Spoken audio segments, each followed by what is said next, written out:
Olá, eu sou o Miquel Sousa, do canal Jogos no Tabuleiro, e hoje estou aqui para fazer mais uma conversa, mas não estou sozinho. Tenho aqui a Marlene Rosa comigo. Olá, Marlene, tudo bem? Olá, Miquel, tudo? Tudo bem? Obrigado. Contigo Eu também? também. Vamos sobreviver neste jogo, às vezes jogado agora um bocado a solo, não é?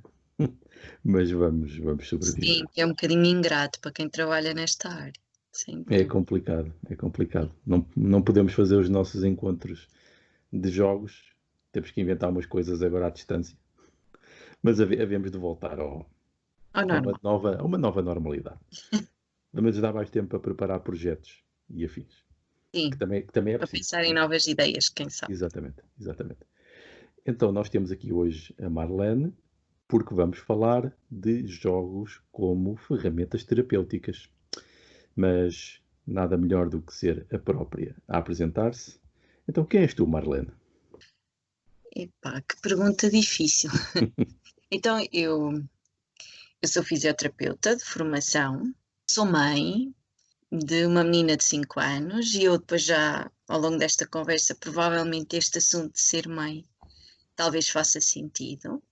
E sou professora no Instituto Politécnico de Leiria, dou aulas ao curso de fisioterapia, sou investigadora na área da reabilitação e, bem, depois tenho aqui um bocadinho o percurso académico. O meu percurso académico foi marcado muito por investigação na área do doente crónico, que também talvez seja um assunto importante ao longo da nossa conversa.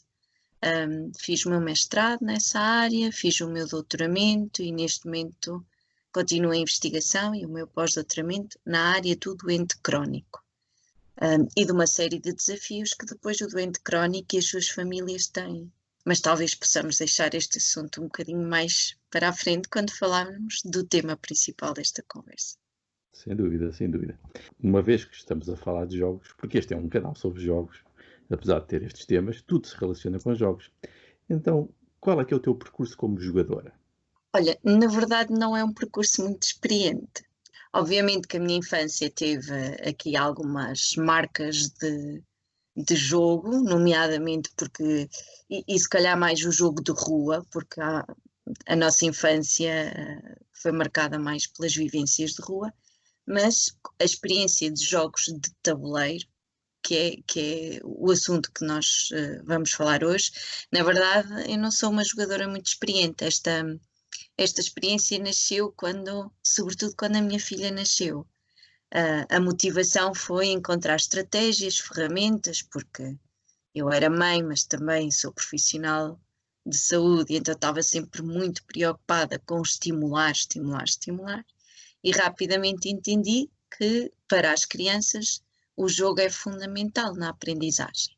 Então comecei a jogar quando ela tinha 1 ano e meio, 2 anos, com jogos muito simples, mas realmente rapidamente me apercebi que tem muitas virtudes o jogo e a utilização do jogo na infância. Bem, e um feliz dia, quando abriu uma candidatura a um financiamento, ocorreu uma ideia de que se isto é útil para a aprendizagem numa criança, provavelmente é útil para a reaprendizagem dos nossos utentes. E, portanto, aí eu comecei a ganhar ainda mais vontade de conhecer jogos. Portanto, esta experiência de ser jogadora, sobretudo em família e sobretudo com a minha filha, tem aproximadamente 5 anos. E tem sido uma prática regular cá em casa, sem dúvida. E depois, mais recentemente, a paixão alastrou-se e agora é implementada recorrentemente com os doentes, e que nós vamos falar depois um bocadinho dessa experiência. Mas não sou uma jogadora nata, não nasci com esta paixão. Essa paixão depois deu o clique quando me apercebi que realmente era importante na aprendizagem, sobretudo na aprendizagem infantil. Uhum. Até que jogos é que tens jogado ultimamente? Olha, obviamente são jogos que se adequam à faixa etária, neste caso da Beatriz. Por exemplo, este Natal foi recheado de jogos cá em casa, este último Natal. Ela adora jogar o Speed Cups connosco. É um jogo que ela gosta muito. E também jogamos em família, ou seja, por exemplo, os meus sobrinhos acabam por se reunir é transversal a muitas idades e, portanto, é muito curioso. São jogos simples. Ainda utilizamos o Twister, é um jogo antigo, mas que nós ainda utilizamos em família. E é interessante porque nesta fase onde ela, dos 5 anos, a percepção corporal é interessante utilizar o Twister. Portanto, são jogos... Nunca houve nenhuma lesão a jogar com Twister. Não. Não, até porque nesta fase a Beatriz adapta as regras um bocadinho à maneira dela, não é? Pois, eu estava a pensar numa lesão é vossa, não era dela. Isto também ajuda a família a manter-se em atividade física, portanto, numa altura de isolamento, há uns tempos atrás, portanto foi útil nesse aspecto. Depois utilizamos, quando ela era mais pequenina, utilizei alguns jogos mais ligados à motricidade, ligados à memória, portanto, são jogos, sobretudo jogos ligados à aprendizagem. Dei o salto para outro tipo de jogos quando comecei a trabalhar, sobretudo, nesta experiência de investigação com os doentes. E aí os jogos, e a escolha de jogos amadureceu muito, devido também ao facto de estarmos a trabalhar juntos, Miquel, porque acabaste por me mostrar uma série de outras opções interessantes, não é? Recentemente utilizámos o Junk Heart e que me pareceu um jogo muito interessante. E depois no âmbito do projeto também temos vindo a tentar desenvolver alguns jogos, ainda com dinâmicas muito simples, com narrativas muito à volta das atividades da vida diária dos nossos pacientes, e basicamente estes são os jogos que nós temos utilizado.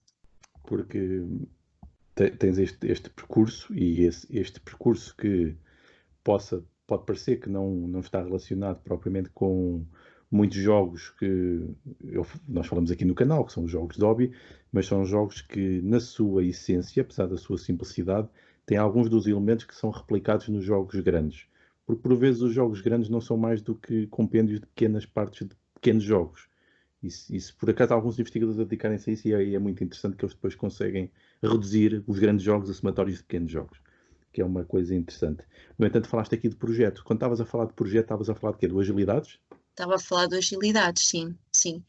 Dentro do projeto Agilidades, a maior parte dos jogos que temos vindo a tentar desenvolver, ainda nenhum está absolutamente concluído, estão em fase de teste, mas são sobretudo jogos para reabilitação física, mas depois têm então estas narrativas de quais são as atividades onde as pessoas, atividades simples, como higiene, autocuidado, que as pessoas têm mais dificuldade e como é que as podemos trabalhar a partir de um jogo, e isso é um enorme desafio, e portanto estamos em fase de teste bastante intensiva, e temos outras ferramentas que usamos, por exemplo, usamos o jogo em formato de quiz, de tabuleiro, jogo de tabuleiro, para trabalhar literacia em saúde, e é uma forma muito interessante de o fazer, sobretudo para cuidadores, ou seja, pessoas que estão diariamente a cuidar de alguém em casa, um familiar, de um marido, etc.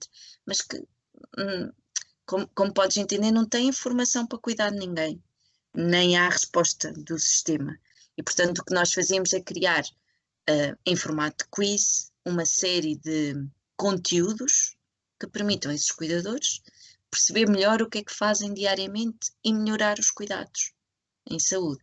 Portanto, às vezes são ferramentas muito básicas, nada destes jogos mais evoluídos, como te estás a dizer, e bem, que são ferramentas mais complexas. Estamos a partir de coisas muito mais elementares, até porque estamos a falar, na maior parte das vezes, de pessoas com idades avançadas, sem qualquer rotina de jogo. E, portanto, temos que fazer coisas simples, ferramentas simples, mas que já compreendemos que, por exemplo, um simples quiz proporciona um ambiente de colaboração entre várias pessoas que estão a viver experiências idênticas e que se calhar já não conversavam com ninguém há não sei quanto tempo e, portanto, sentem-se descontraídas em simulação, não é? Simular coisas que fazem diariamente, mas de uma forma descontraída.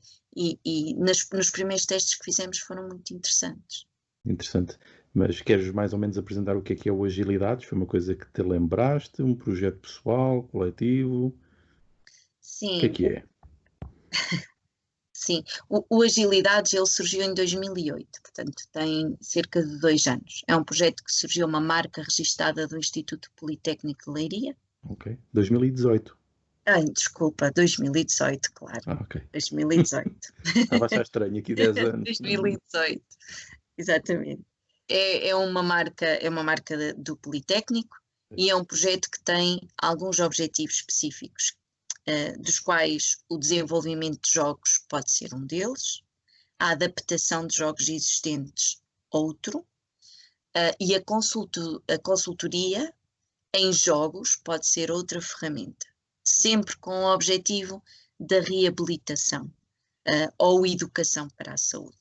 Este é, assim, de uma forma breve, o projeto Agilidades. Não estando focado no envelhecimento, a maior parte das necessidades que nos têm vindo ao projeto e pedir ajuda, etc., é na área do envelhecimento. Mas também já tivemos situações de pais com miúdos com deficiências profundas e que não sabem como trabalhar com eles a partir de casa, como estimulá-los a partir de casa. E quiseram ajuda para adaptar materiais, jogos para essa finalidade. Foram poucos os pedidos na área da infância, mas já surgiram alguns. Realmente, de grosso modo, é assim, a área do envelhecimento, como nós sabemos, é a área que mais necessidade tem tido, sim. Não sei se deu para perceber um bocadinho o que é o Agilidades, assim de uma forma muito breve. Uhum. E eu vejo aí uns jogos atrás, que têm um nome estranho. Sim. Mexerico. Mexerico. Este é o nosso primeiro jogo, está ainda em fase de desenvolvimento. Este Mexerico, ele foi criado para trabalhar, sobretudo, todas as funções que os idosos fazem com os membros superiores. Coisas tão simples como trabalhar competências que precisamos para pentear, para vestir uma peça de roupa, para colocar uns óculos na cara. Competências simples como essas foram desdobradas em competências mais simples e foram integradas na dinâmica do jogo. Em simultâneo, nós pretendemos sempre outra situação nos nossos jogos. É que eles não sirvam apenas para treino de uma competência, mas ao mesmo tempo monitorizem as pessoas, ou seja, que tenham um indicador associado. Uhum.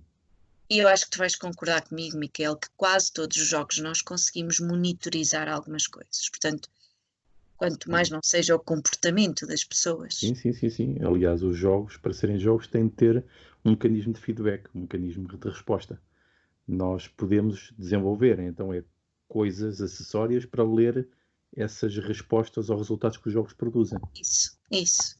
Que pode passar por uma grelha, pode passar por uma distância percorrida no tabuleiro, que é o caso do Mexerico, pode passar pela velocidade com que as pessoas cumprem os desafios, coisas simples como estas, mas que, recorrendo a alguns instrumentos de avaliação clínicos, puramente clínicos, as pessoas desistem de os aplicar porque são demorados, são aborrecidos para as pessoas e exigem treino.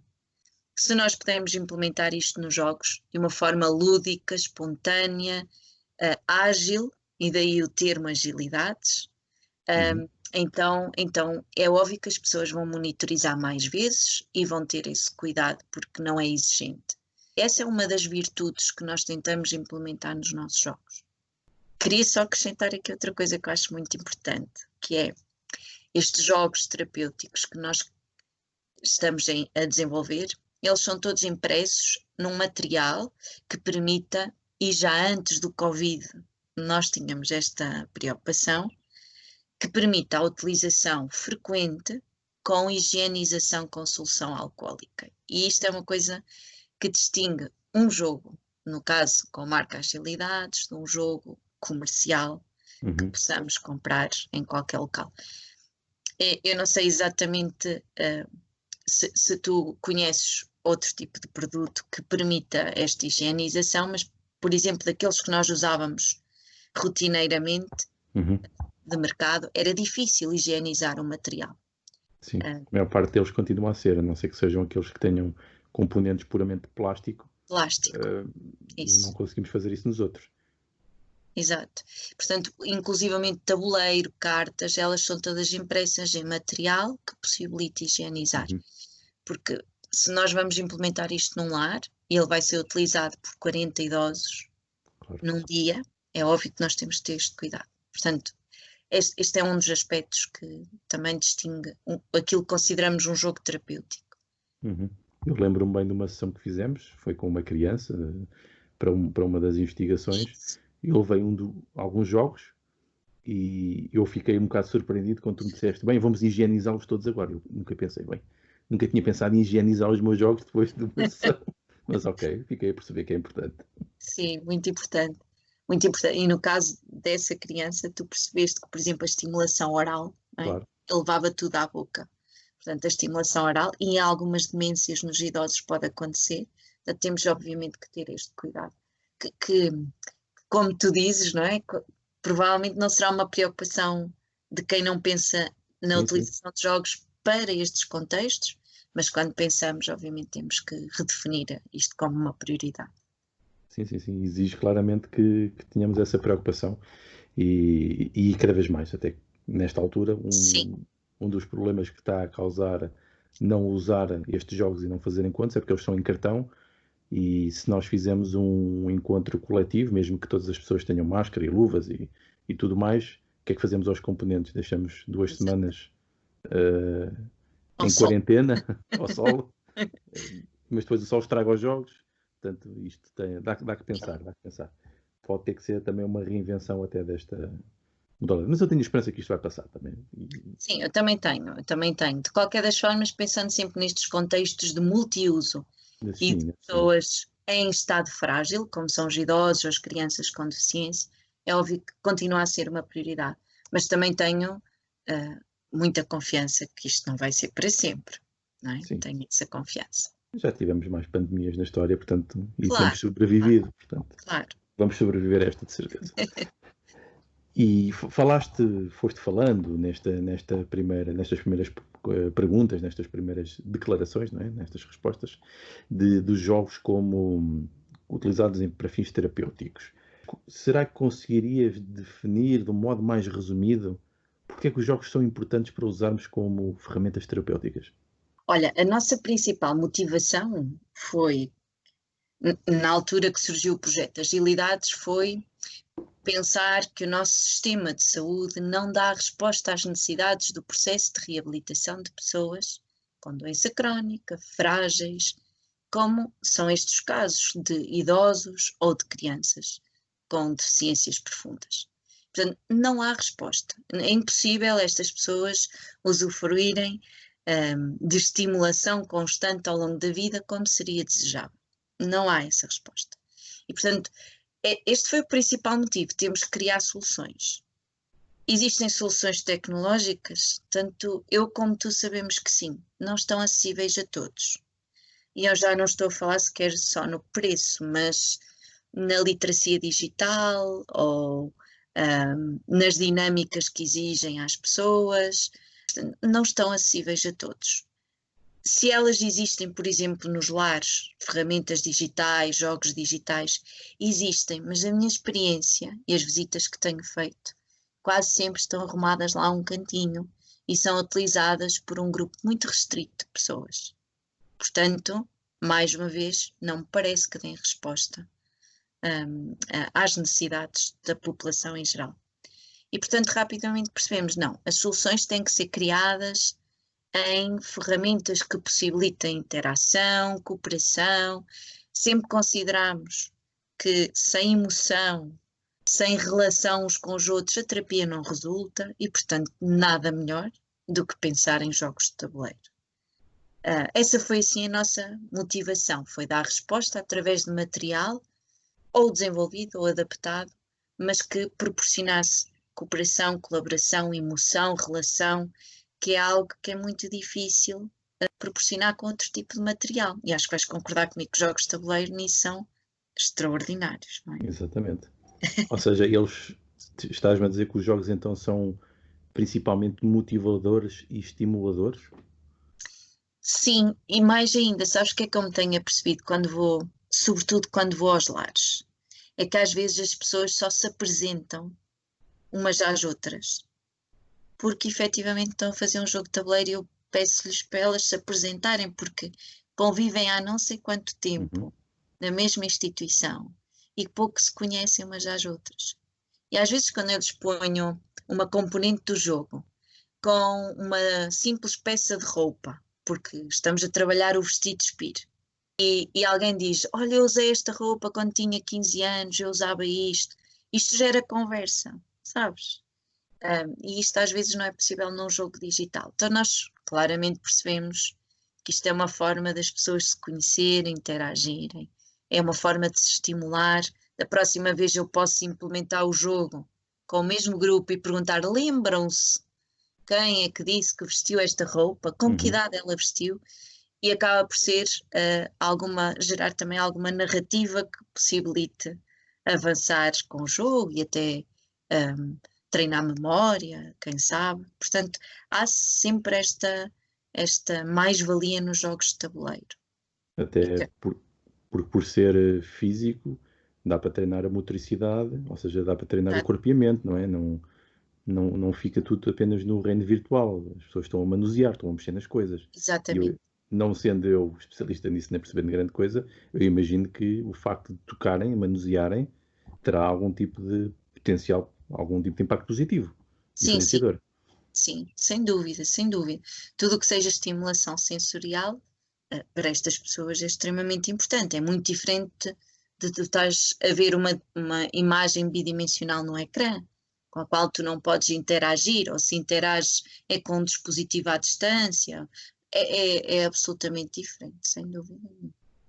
Temos estado a falar de jogos, assim, no geral, embora já estejamos a especificar um pouco mais nos jogos físicos, ditos analógicos, onde os tabuleiros são alguns deles. Portanto, existem muitos tipos de jogos. Podemos concluir, então, que estes ditos analógicos são mais adequados para este uso terapêutico do que os outros?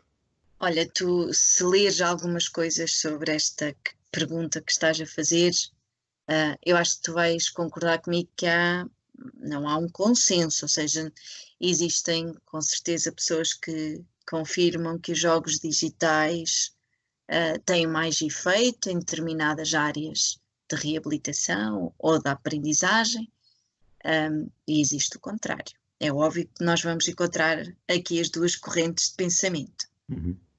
Da experiência que tenho tido e as motivações que nos levaram a desenvolver estes jogos, nós temos a perfeita noção de que tudo o que é jogo que envolve grupos de pessoas, que possibilita esta interação, pois funciona muito melhor.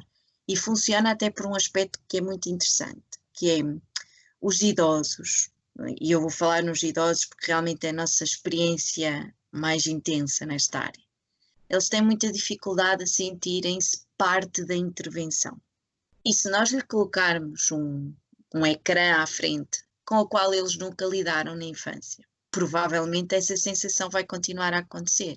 Uma sensação de estranheza, também pode acontecer eventualmente o contrário, uma sensação de aprendizagem, mas quando estamos a falar em pessoas que já estão em situação frágil, pode e eventualmente será a sensação mais frequente, é uma sensação de estranheza. Portanto, quando nós lhe colocamos um jogo com experiências sensoriais, em que as pessoas interagem, ajudam-se, cooperam umas com as outras, esta sensação desaparece rapidamente. Eles deixam de pensar que nós estamos a fazer terapia e passam a fazer parte da terapia, que é uma coisa muito importante. Os níveis de motivação sobem, perguntam-nos, sempre quando nós estamos a sair, perguntam-nos quando é que nós regressamos. Isso é bom sinal. Isso é bom sinal. Se vamos continuar com aquele jogo, porque adorariam continuar, criam relação, falam no assunto durante a semana, portanto eu acho que isso é muito bom sinal. Mas em relação à tua pergunta, é óbvio que se me perguntares a minha opinião e das investigações que têm surgido desta implementação que temos feito, grande parte delas indicam que são os jogos analógicos que têm este efeito desejado. Também temos uma experiência recente, que tu acabaste de falar, que esta criança que tu tiveste que higienizar o teu jogo, que se não me engano foi o jogo do gelato, não, Sim, o Gogo foi Gelato. Gogo Gelato. Estávamos a perceber se podia fazer, se ela fazia as sequências, não é? Exatamente. E aí o que nos faltou foi reunir condições para ela estar a interagir com um par da mesma idade, provavelmente, ou com uma idade semelhante. Nós fizemos uma experiência individual de adaptação ao jogo, e percebemos claramente que havia dificuldades, mas nestes casos também se tem que fazer um acompanhamento ao longo do tempo, não é? Uma adaptação ao longo do tempo. Portanto, há casos mais difíceis em que nós provavelmente teremos que fazer adaptações profundas ao jogo, e neste caso, que era uma síndrome rara, uma criança com 4 anos, muita agitação psicomotora. Fizemos várias adaptações, reduzimos o número de componentes que lhe íamos mostrando em simultâneo, mas só por si as cores do Gogo Gelato já são muito estimulantes. Uhum.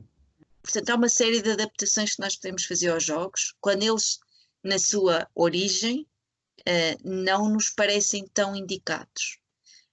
E essas adaptações é o desafio do projeto, não é? É tentarmos perceber como é que podemos adaptar estas ferramentas a situações complicadas, como foi o caso desta criança. Exatamente, o segredo, em parte o segredo é esse, é olhar para um jogo, conseguir ver as suas várias componentes, as suas várias dimensões e perceber quais é que podemos tirar, quais é que podemos potenciar e quais é que teremos que criar de novo mesmo para tentar chegar aos ditos objetivos sérios. E aqui entramos então nos jogos sérios, nos serious games, Sim, que é toda outra linha de investigação, não é?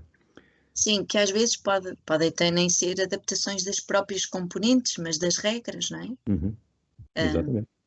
Sei lá, criar níveis diferentes de exigência no jogo, níveis muito mais básicos que não existem nas suas regras originais. Portanto, podemos não ter que fazer adaptações profundas às componentes, mas sim às regras, à forma como apresentamos as componentes, como as dispomos em cima da mesa, Uhum. coisas tão simples quanto estas. Exatamente. Outra coisa que nós temos tentado fazer é, falaste que, por exemplo, no projeto de agilidades, têm criado jogos muito simples. Uma outra coisa que nós temos tentado fazer é pegar nestes jogos de tabuleiro modernos e tentar usá-los e perceber até que ponto é que eles podem ter um impacto positivo, tal como estão, com algumas adaptações. O que é que te parece que estes novos designs de jogos podem trazer como mais-valia para as terapêuticas? Olha, se calhar a experiência mais recente que nós temos, que me permite responder essa pergunta, será a experiência que fizemos na área da demência, e que usámos o Junk Heart. Uhum. E o que eu consegui perceber que era a mais-valia do design desse jogo é a enorme variabilidade no design das componentes das peças. Por outro lado, o que eu também considerei que foi uma mais-valia na experiência que fizemos com pessoas com demência e utilizando o Junk Art foi nenhuma destas peças isoladamente dá ou oferece à pessoa uma experiência do dia a dia, porque nada tem a ver, ou quase nada tem a ver com o nosso dia a dia. Uhum. Há uma liberdade de pensamento que para estas pessoas, e isso é que é interessante, é muito importante explorar. Por exemplo, o aspecto criativo.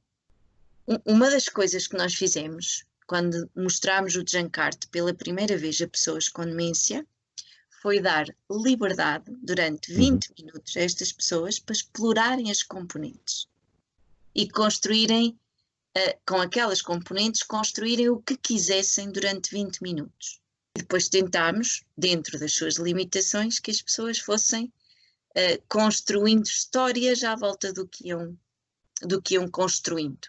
E foi muito interessante perceber que, para já, para a maior parte destas pessoas é um processo muito difícil.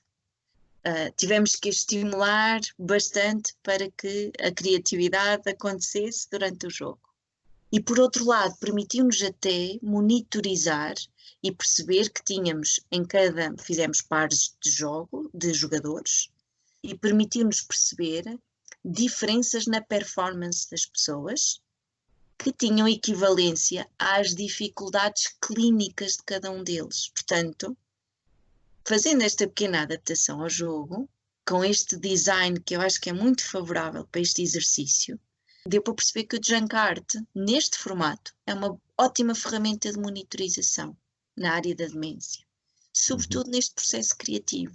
E quando se aplicou o jogo, depois tentou-se aplicar um dos modos de jogo. O jogo tem muitos modos para estabelecer um jogo como jogo, ou seja, com regras e com objetivos, e percebeu-se que algumas das pessoas tinham capacidade para poder jogar o jogo enquanto outros não. Sim. O que depois gerou situações que são curiosas, não é? Até que ponto é que aquelas pessoas podem, no sítio ou nas instituições onde estão, ter então pessoas que estão ao mesmo nível dessas pessoas para poderem jogar então os jogos de um modo mais profundo ou não. Ou não. Aí é tal desafio, porque eventualmente, se continuarmos a jogar com 2 jogadores diferentes entre si, pode ser que a longo termo consigamos nivelar porque se trabalhou a performance da criatividade. Ou não, mas dá para nós monitorizarmos se há evolução ou não das pessoas. E às vezes desequilibrar jogadores na área terapêutica pode ser interessante deste ponto de vista.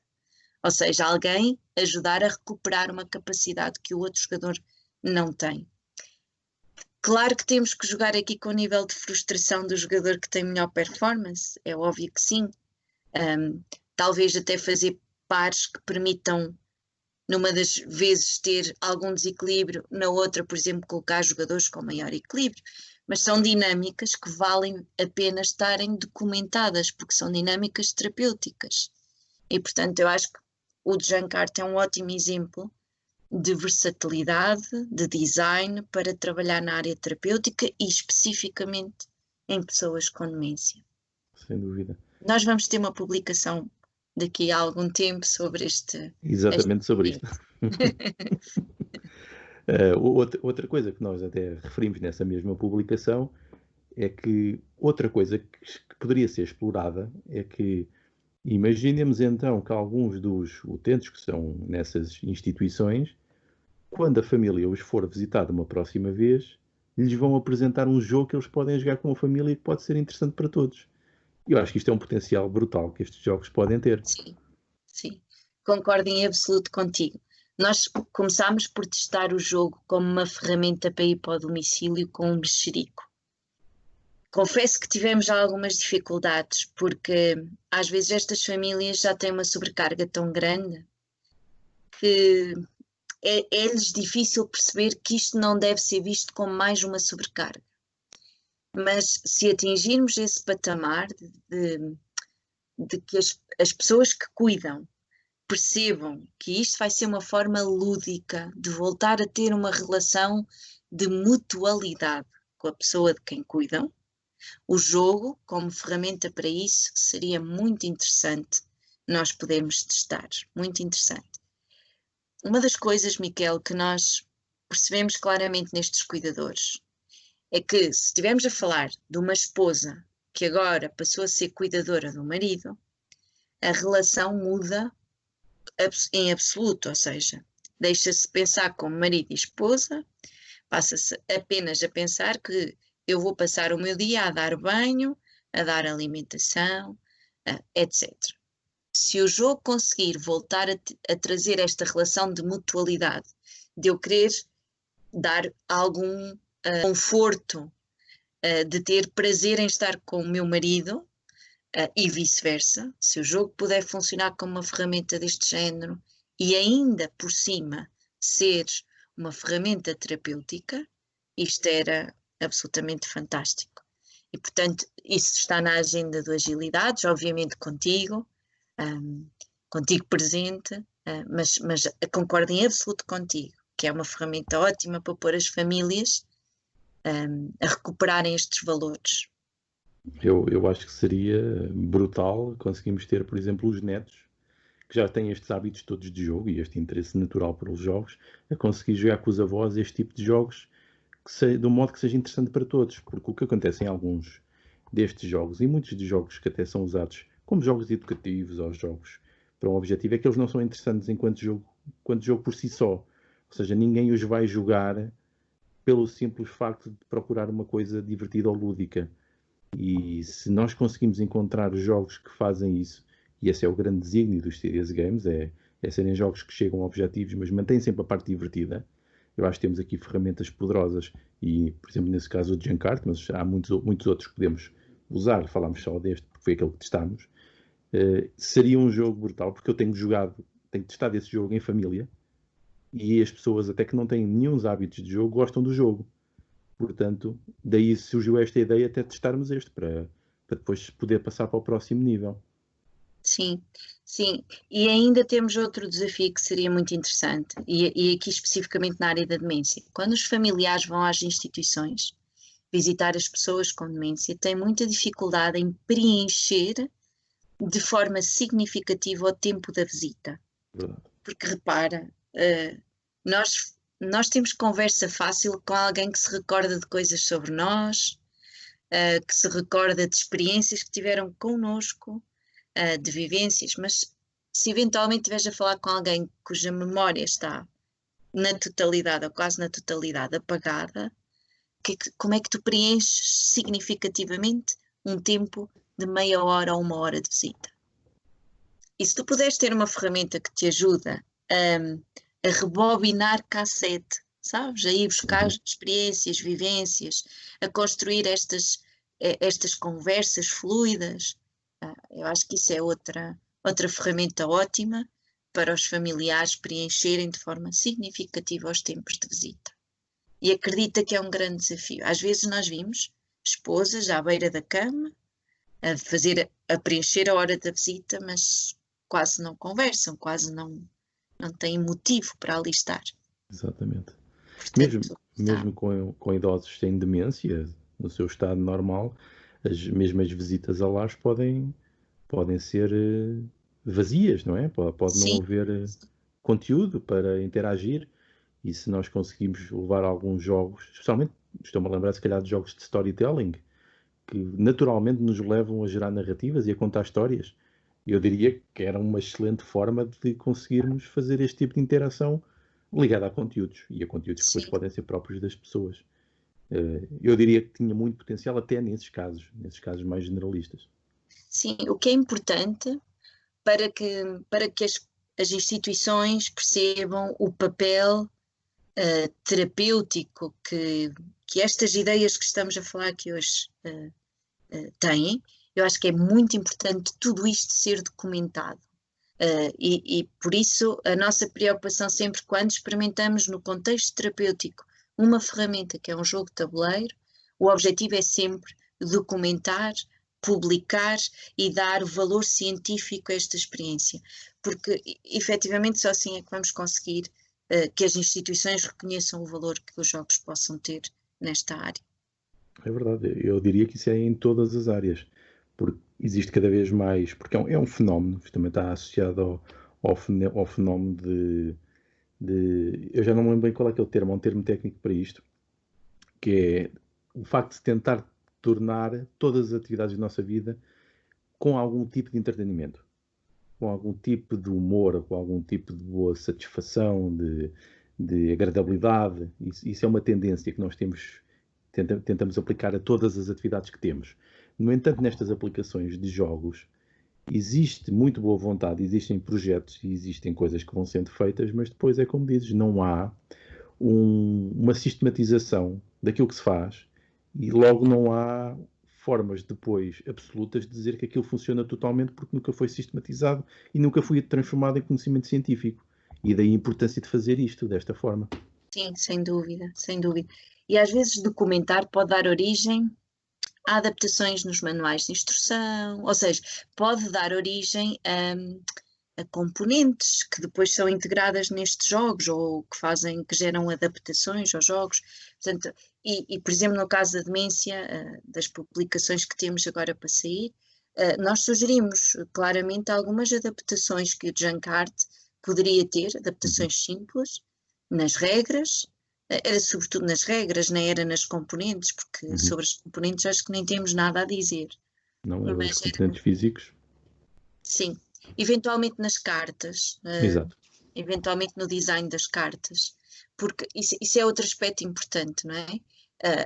Estas pessoas, por exemplo, especificamente as pessoas com demência e as pessoas com idade avançada também, têm muitas dificuldades no contraste visual.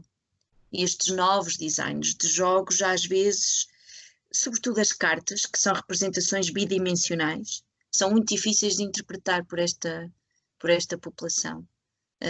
E, portanto, nós notamos claramente que as cartas poderiam ter ali algumas adaptações interessantes para a demência. No entanto, para além destes projetos que fomos falando, agora surgiu uma nova ideia. Uma ideia que tiveste há uns tempos e que me chamaste para ajudar a fazer uns primeiros testes, onde até recolhemos alguns dados e eu espero que aquilo seja útil depois para fazer também mais algumas publicações. No entanto, a decorrer neste momento está a candidatura às academias do conhecimento da Gulbenkian do projeto Gym to be Kind. Sim. Então, afinal, será que vamos conseguir levar os jogos a outro nível com isto? Queres explicar mais ou menos o que é isto? Uma vez que és realmente a mentora desta ideia. Bem, na escola, no contexto da Escola Superior de Saúde, onde eu exerço como docente, e ao longo destes anos nós percebemos que o contexto de sala de aula normal era pouco propício ao desenvolvimento de algumas competências, as chamadas competências soft, mas que de soft não têm nada, mas que são competências essenciais para qualquer profissão e muito mais ainda para as profissões ligadas à saúde. E realmente em contexto de sala normal, nós percebemos, já há uns anos para cá, que estas competências não são propriamente fáceis de trabalhar e, portanto, temos vindo a tentar arranjar novas soluções.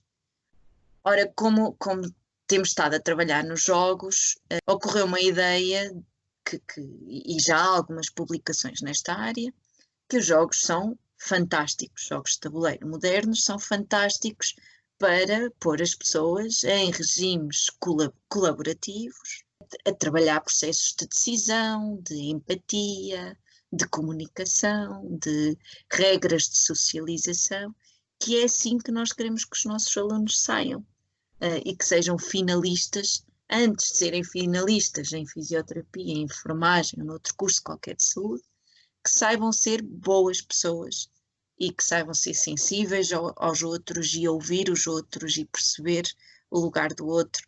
E, portanto, o Gym to be Kind acaba por ser uma ideia de um ginásio onde as nossas ferramentas de trabalho são os jogos de tabuleiro e onde pretendemos que as pessoas aprendam a desenvolver estas competências e, mais uma vez, que nós, eu, tu e o resto da equipa, que saibamos registar claramente os resultados que vamos obter deste projeto, para eventualmente isto deixar de ser uma ferramenta num registro oculto ao currículo dos alunos e eventualmente poder se tornar parte do currículo dos alunos, que eu acho que era extraordinário que acontecesse.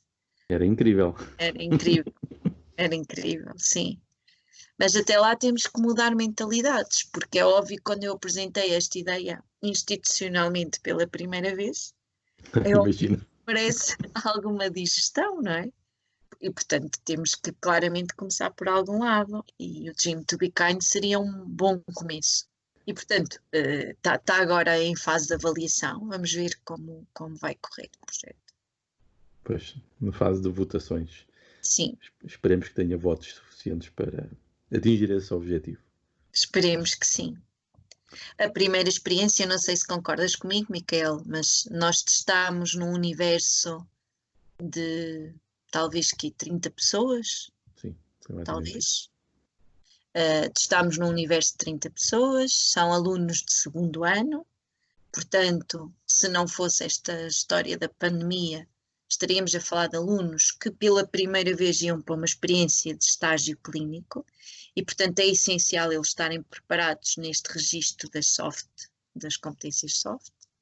E, portanto, aquilo que nós percebemos foi uma grande adesão dos alunos, não foi? Sim, reagiram muito bem. Muito bem. Sem conhecerem os jogos e de imediato sim. Eles tiveram impacto. Sim. Mas boa dinâmica entre grupo.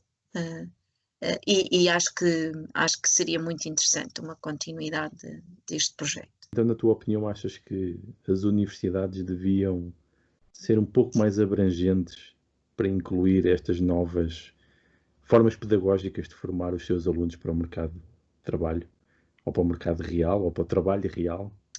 Olha, eu acho que era fundamental que essa mudança ocorresse. Nos últimos anos temos tido muitos casos de pessoas, alunos, que na primeira experiência clínica que têm sofrem muita frustração, desistem, e não é pelo desafio técnico das profissões, porque nós sabemos que não é, mas é pelo desafio de comunicar com outras pessoas em estados que eles não percebem como lidar, e portanto, claramente é este trabalho de competências comunicacionais, gestão de decisão em equipa, por exemplo, que é uma coisa extraordinária de se trabalhar em jogos de tabuleiro, e que nos locais de trabalho dá origem a muitos confrontos, não é?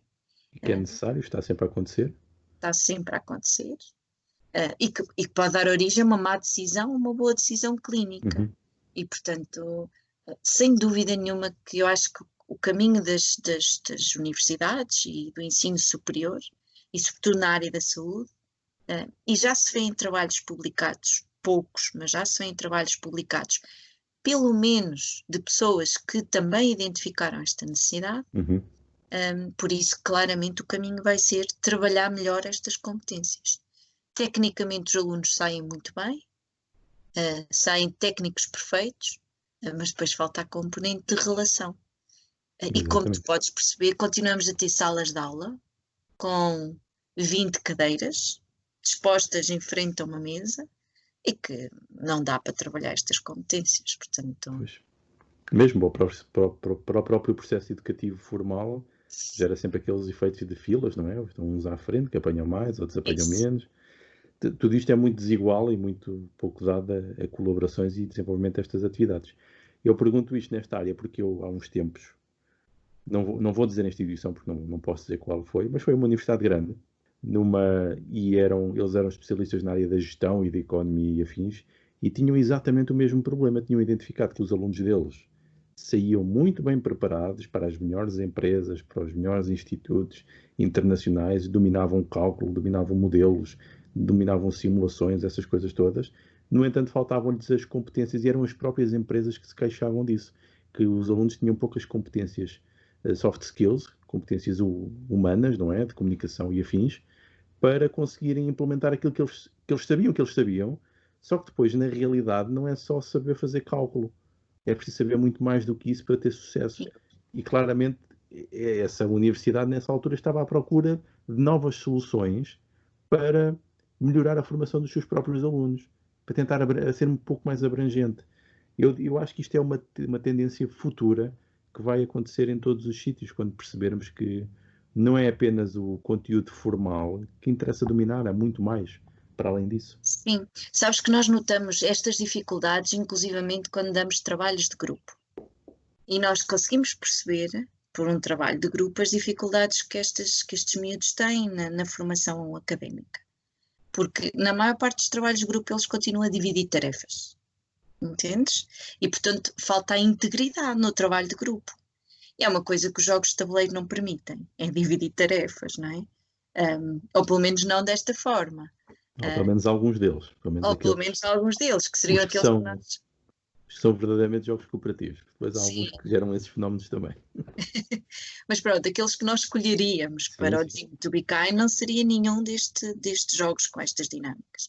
Portanto, o que nós queremos é contrariar exatamente isto, é decisões responsáveis, em equipa, cooperação, e realmente acho que o Dream to Be Kind seria perfeito para dar o pontapé de saída.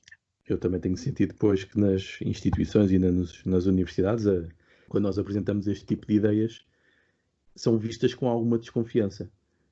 E eu tenho sentido isso, imagino que tenhas sentido também, que por vezes as coisas até são aceitas, porque realmente pensa-se, ok, realmente isto é uma área de inovação, isto até gera algumas publicações científicas e tal, mas há sempre muita desconfiança em implementar estas coisas depois. Ou seja, até temos alguma liberdade para avançar, mas há sempre ali um medo de fundo que eu não vejo nas outras abordagens a outros temas. Sim. Eu não sei se isso não terá a ver com a era tecnológica em que nós vivemos, não é? Dá a sensação que nós, talvez a sensação que dê é que nós não conseguimos adaptar-nos às novas tendências. Provavelmente é isto, não sei, mas eu também consigo recapitular aqui o percurso do Agilidades e dizer-te que em 2 anos de percurso, se tu tiveres sempre esta preocupação de registar, publicar, emitir resultados, eu penso que as pessoas vão conseguindo absorver a informação dos jogos de tabuleiro como estratégias terapêuticas ou de educação de uma forma mais permeável. Agora é preciso demonstrar algum percurso e que esse percurso tenha alguma solidez, parece. E como sabes, no meio académico tem que ter solidez académica. E, portanto, tem que ter o quê? Publicações, sobretudo. Pois. Senão, é como se não existisse. Exatamente. E, portanto, acho que é isso que é fundamental, é darmos valor aos jogos de tabuleiro com registro. Sim, mas eu acho que agora vai ser uma grande produção de publicações daqui para a frente. E acho que isso não vai ser problemático. Até vão ficar fartos de tantas publicações. Exatamente. Então, e por falar nisto, há assim alguma grande dificuldade que tenhas sentido em implementar na prática estas coisas? Olha, já tive várias sugestões para mudar a palavra jogo. Ou seja, já tive vários possíveis colaboradores no projeto em que provavelmente achariam mais confortável mudar a palavra jogo para material, terapêutico ou algo do género. O que aborrecido. Exatamente. O que obviamente não preenche todos os critérios do projeto de Agilidades e portanto mantivemos. Agora recentemente, e tu deves ter visto que nós publicámos no projeto, conseguimos através de um parceiro, de uma SP, de uma instituição, sim, conseguimos obter um financiamento. Na verdade são eles os proponentes, nós só ajudámos a construir a candidatura, tentando que a candidatura fosse na área dos jogos terapêuticos e, portanto, o que é que nós queremos que desta candidatura que eles ganharam? Grande parte do financiamento vai ser dedicado ao desenvolvimento ou adaptação de jogos que vão ficar para a instituição. Portanto, aos pouquinhos, eu acho que esta dificuldade da palavra jogos do ponto de vista terapêutico e clínico, que é algo que ainda faz muita alergia, sabes? Porque clínica, a palavra, sei lá, acho que toda a gente que associa clínica associa um assunto muito sério, no qual o jogo não pode entrar, sabes? Sim, eu sei perfeitamente o que isso é.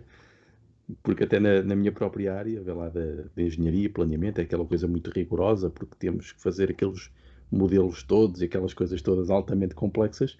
E o jogo parece depois que é uma brincadeira. Estamos ali a brincar aos joguinhos, não é? Que estamos a falar de coisas sérias, não é? Que é o funcionamento de territórios inteiros, que são a base de tudo. Que estratégia é que tu defines para desvirtuar isso nas pessoas? Recuso-me a abandonar a palavra jogo. Muito pelo contrário. Porque eu vou lá por outra abordagem. Porque que é uma coisa que funciona na minha área, que é do género. Nós queremos fazer estes planos, estes planeamentos e esta gestão, mas queremos fazer com pessoas. Eu digo, então, mas a melhor forma de cativarmos pessoas é com jogos. Porque as pessoas têm uma atração natural por jogos e gostam de jogar e querem jogar. Se nós conseguimos então aplicar os jogos sérios, e não é por acaso que o termo jogo sério tem este nome, é mesmo para ser um paradoxo. É para as pessoas pensarem, é um jogo, mas é sério. Mas o que é isto? Um jogo que é sério. Então é uma coisa diferente. E então isto tem funcionado muito bem. E então se calhar já está a falar de uma coisa séria. É a vantagem de ter o nome sério no próprio nome da metodologia. Sim. Já diz outra coisa. Sabes que, eventualmente, se o projeto de agilidades tivesse que chegar ao pé de um hospital e dizer: olha, isto era interessante terem 10 jogos destes distribuídos pelas vossas unidades de especialidade neurológica, de especialidade de medicina interna. eu quase que te garanto que ninguém me iria ouvir, percebes? Portanto, há aqui este trabalho de mentalidade que eu acho que ainda tem que ser feito e que às vezes, naturalmente, no percurso de agilidades me deixa frustrada. Tem sido mais fácil com instituições, mas eu acho que seria muito interessante, por exemplo, em regimes de internamento, onde eu já trabalhei, e eu sei as dificuldades que as pessoas têm, os doentes passam imenso tempo a olhar para uma televisão, à espera da hora da visita, e sem nada para fazer. E nós às vezes temos a oportunidade de fazer uma sessão de reabilitação de 1 hora com eles, que depois se perde ao longo do dia, porque eles ficam ao longo do dia a olhar para nada. Portanto, eu gostava muito de chegar à mentalidade destas instituições do Sistema Nacional de Saúde, mas quase que te garanto que as primeiras conversas vão ser muito duras. Pois, eu também já fiz a abordagem inversa, que é faça dinâmica. Vou fazer uma dinâmica de planeamento alternativa interativa. E depois digo, estão a ver, isto afinal foi um jogo. E então as pessoas, pois realmente isto é interessante. E às vezes tem de ser assim. Sim, até porque se tu tiveres uma pessoa, e já deve ter acontecido numa formação, foste convidado por alguém, essa pessoa não tem experiência nenhuma com jogos, nem nunca teve na vida dele, ou teve pouquíssima experiência, provavelmente vai ter uma série de estigmas associados, não é? Que tu vais ter que desfazer na primeira conversa que tens com ele. Sim. Por E isso é que isso, eu faço sempre uma primeira sessão de icebreaking, em que a pessoa fica logo partida, literalmente. E a partir dali absorve tudo, não há problema. A coisa funciona muito bem. E costuma ser altamente impactante fazer esse tipo de abordagem que serve logo para quebrar. Por isso é que nestes processos até deve ter uma etapa de desconstrução, construção e depois reconstrução coletiva. sim. Sabes o que é que nós temos tentado fazer com os nossos parceiros, que também me parece que resulta muito bem?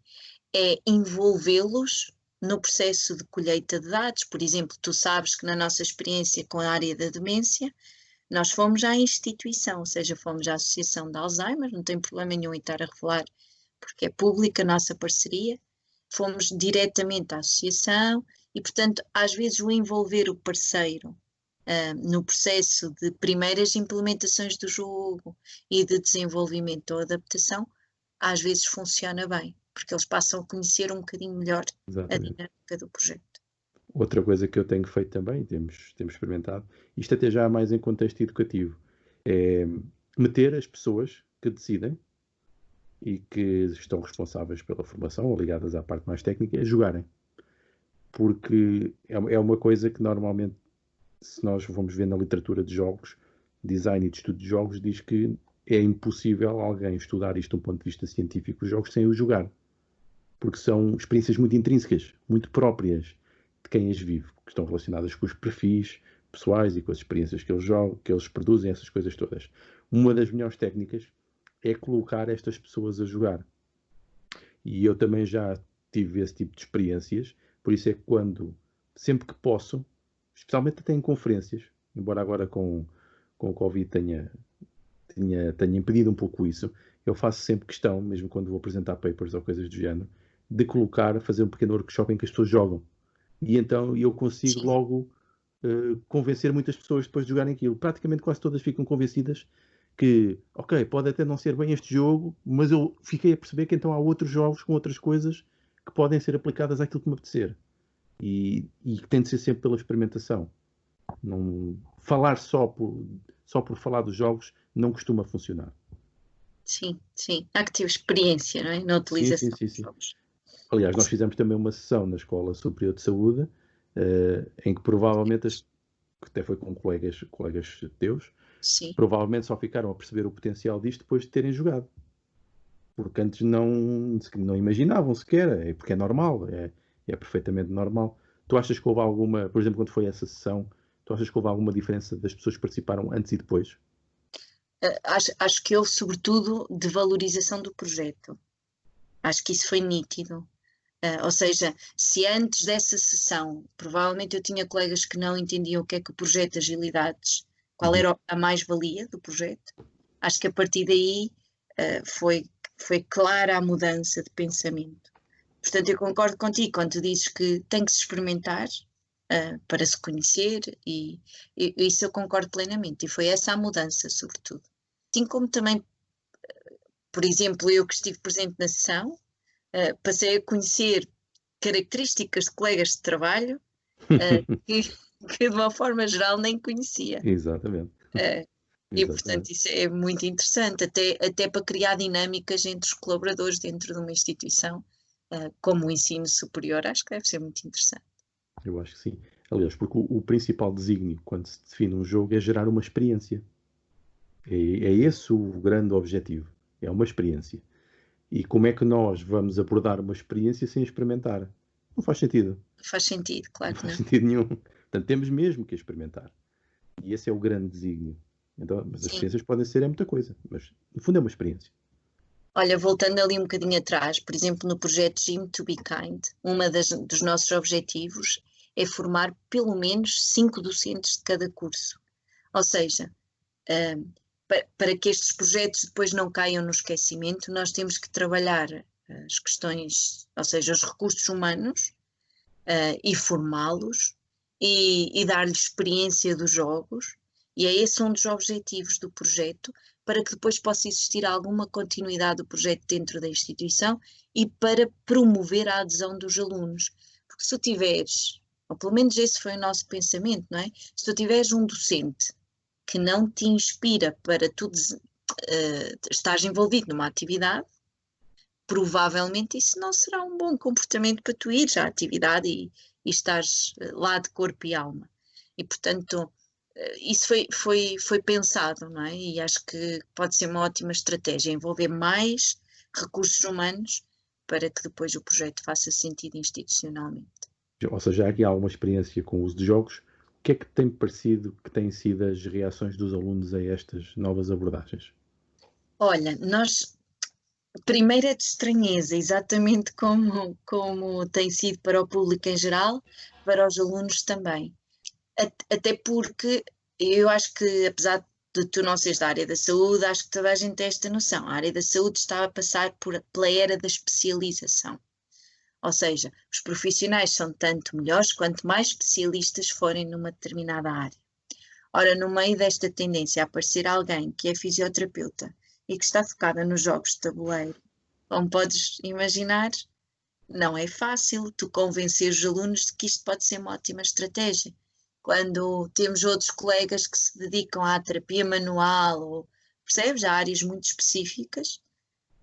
Agora, nós temos tido, felizmente, alguns alunos que têm até estado connosco como opção deles em regime ou voluntário a colaborar connosco, ou em regime de estágio clínico, ou seja, escolhem o projeto de Agilidades para um dos seus estágios clínicos.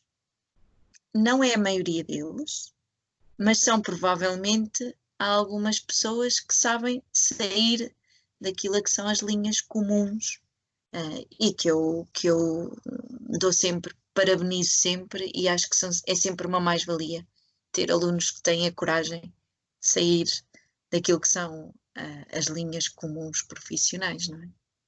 Portanto, a primeira impressão é sempre estranho, isto é muito estranho. Tenho passado exatamente pelo mesmo também. Muita estranheza, mas depois as pessoas acabam por se render de uma maneira ou de outra quando conhecem. Então, e para rematarmos isto, então, e como é hábito aqui no canal, eu peço sempre às pessoas para falarem de um jogo que gostem. Queres falar de algum jogo que seja o teu preferido no momento? Olha, eu devo confessar-te que eu fiquei fã do Team 3, do que nós experimentámos na primeira sessão com os alunos. Fiquei absolutamente assim fã do jogo. Acho que para a finalidade que nós pretendemos com o projeto Gym to be Kind, aquele jogo é, sabes, é talhado para trabalhar profissionais de saúde. A interdependência que gerou no desafio que nós escolhemos, não é? A interdependência que gerou em equipas, ao mesmo tempo a competitividade entre as duas equipas. Outra coisa que eu achei extraordinário no Team 3 é que ele retira-te alguma função que tu estás habituado a usar para comunicar, ele retira-te essa função. E do ponto de vista de profissional de saúde, é interessante tu passares por uma experiência destas, em que alguém te inibe uma função, que é o que acontece com os nossos pacientes. E às vezes nós não nos sabemos colocar no lugar deles. Inibir-te a função de comunicar verbalmente é uma coisa que nós não costumamos construir em sala de aula, sabes? Então eu fiquei fã do time 3 e acho que ele vai dar para trabalhar de mil e uma maneiras se o nosso projeto Gym to be Kind for para a frente. Inclusivamente já fiz a encomenda cá para casa porque eu acho que é muito interessante, até para trabalhar relações entre pares, marido e mulher, provavelmente acho que é fantástico. É Portanto, verdade, para fiquei dividir fã. tarefas. E é um jogo que tem depois também outras possibilidades de ser adaptado. Podemos pôr ali mais coisas, tirar mais coisas, aquilo tem imenso potencial. Realmente é Sim, uma. salvo erro, acho que só fizemos um desafio, não Sim, foi? só fizemos A um. experiência com os alunos. Tem mais níveis de dificuldade, mas nós até podemos pôr ali outras coisas, fazer outro tipo de restrições, outro tipo de objetivos. Agora venha o projeto para testar novas coisas. Sim, E, sim. e ainda mais, podemos depois até mudar as próprias narrativas e criar aquilo, imagina, num ambiente clínico mesmo. Em vez de estarem a fazer um Sim, puzzle, estão a montar alguma coisa mais sim. temática nessa área. Eu acho que é extraordinário para testar uma coisa que os miúdos têm muita dificuldade. Nós temos muitos doentes afásicos, são doentes que perdem a capacidade de oralmente se expressarem. E eles têm uma parte importantíssima para a qual são treinados durante cerca de 1 ano e meio, que é a entrevista. Ora, quando eles chegam ao primeiro estágio clínico e lhes aparece um doente afásico, eles não sabem como fazer entrevista. Nem como têm um pensamento muito fixo, depois não sabem arranjar alternativas. Portanto, criar cenários e simular cenários deste género, com jogos como o Time 3, pá, acho que vai ser fantástico. Fantástico. Estou ansiosa por isso. Estou curioso também para ver. Muito curioso. Até porque esse é um caso extremo, mas depois, na realidade, nós também, quando comunicamos com o corpo todo. Não é? E Claro, algumas pessoas conseguem comunicar melhor que outras. Mas parece que por vezes nos esquecemos, e isso é uma coisa que também aparece, supostamente nos esquecemos no digital, é que nós comunicamos com o corpo todo. E há muitas formas de comunicar e parece que às vezes não as potenciamos tanto ou não lhes damos toda a importância que elas poderão ter. E só fazer estas breves condicionamentos em certas coisas, percebemos o poder que nós temos de comunicar com todo o nosso corpo e toda a nossa mente também. sim, e eventualmente, e acho que ainda mais importante nesta área, é perceber a comunicação não verbal dos nossos pacientes e famílias. Sabes? Porque às vezes nós Exatamente. dizemos assim, vai fazer isto em casa, todos os dias. No dia a seguir perguntamos, fez isto? Fez. Já é preciso saber interpretar se ele Claro. fez ou não, sabes? E este tipo de coisas tu começas a perceber quando lidas com 100 ou 200 pacientes. E às vezes é preciso ter sensibilidade, não é? E esta sensibilidade trabalha-se de uma forma Sim, espetacular sim, sim. nos jogos. Temos uma grande série de jogos depois de bluff e dedução para explorar também. Então, Sem dúvida. vão ser Sim. importantes para isso também. Os nossos pacientes são peritos em bluff, portanto acho que Imagine. Sim. Ao nível dos jogos mais profundos de bluff e de engano. Muito bem. Acho que foi uma conversa aqui bastante agradável, com conteúdos. Conseguimos nos manter praticamente quase sempre aqui a falar das terapêuticas e acho que sim, foi esclarecedor para aquilo, para as pessoas que não têm ideia do que é que isto pode ser e acabámos por falar também de projetos concretos. sim, sim. Acho que pode ajudar-nos a desvirtuar o estigma, não é? Da palavra jogo numa área tão séria como às vezes as pessoas interpretam que é clínica e, portanto, obrigado pela oportunidade, Miquel. Foi muito bom, foi muito bom. Espero que tenhas gostado também Adorei. aqui da conversa. E pronto, aqui no canal vamos tentar sempre trazer aqui mais conteúdos destes para continuar a aprofundar Sim. aqui estes temas. Daqui a 1 ano estamos cá com uma conversa de 3 horas, espero eu. Pois, esperemos que sim, esperemos que sim. A falar nas fantásticas descobertas através Sim, dos vários jogos e das mecânicas e dessas coisas todas. sem dúvida. Ok, pronto. Muito obrigado e Obrigado também. até breve. Até breve. Deus.